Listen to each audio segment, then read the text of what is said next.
నాకు నటులన్నా, నట జీవితం అన్నా, నట జీవితం తెర వెనుక పడుతున్నటువంటి నటుల కష్టాలన్నా ఎక్కడో చిన్న attachment and emotional feeling. Art is long, life is short. మనం ఎంతకాలం ఉంటామో మనకు తెలియదు.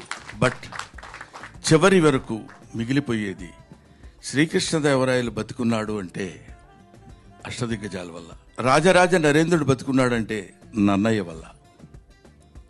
ఇలా మహానుభావులందరూ, మహారాజులు బతికున్నారు అంటే వాళ్ళు పెంచి పోషించినటువంటి కళలు, కళాకారులు, కవుల వల్ల. అటువంటి కవులు పుట్టినటువంటి దేశం మన భారతదేశం. అటువంటి కవులు, కళాకారులు ఉన్నటువంటి దేశం మన దేశం. కాబట్టి ఈ దేశంలో ఉన్నటువంటి కళాకారుల యొక్క జీవితాల గురించి ఇందాక సురభి నాటక పరిషత్తు గురించి చెప్పారు.